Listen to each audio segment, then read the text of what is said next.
Hi guys! Ayan, ang ating ulam for tonight's video ay may shadow ng smoke guys. Ayan sigarilyas na may sitaw, nilagyan ko ng gata, and may bulad, and then may balaw guys. Balaw, di ba yung ginagawa ng mga Bicol, yung alamang na bagoong, yan, na may sile. So, mayroon yan guys, no? Kasi gusto ko ng spicy. Yan, gusto ko kasi guys ng maianghang-anghang na masarap. May thrill ba kapag kumakain ka? Ayan. So, ayan guys, may sitaw, and then ayan, may bulad. Konti lang ang bulad kasi maalat siya pagka madami.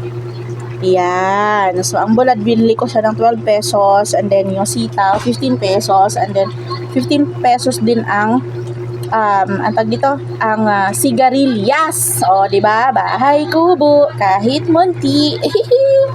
Ayan, na may gata guys. Alam nyo na. Oh, yan ang kinikrave ko ng isang araw pa. Kaya lang, nung last time kasi na nakita ko guys, yung sigarilyas kasi magulang, hindi ko siya bet. So, nakakita ako ngayon ng sigarilyas na maganda. Ayan, so napili ko na. Lutuin na siya. Achieve na naman ang cravings ko. Ayan.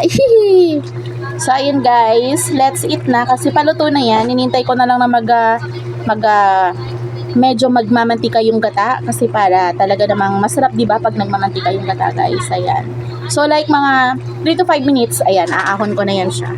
Let's eat guys ng aking recipe for tonight. Ayan, nagdadaldal si Sisi Melody, diba? Shout out na lang sa'yo, Sisi Melody, alam mo na yan. Ayan. Bye guys! Thanks for watching! Ayan, mag-ingat po kayo lahat. Ayan.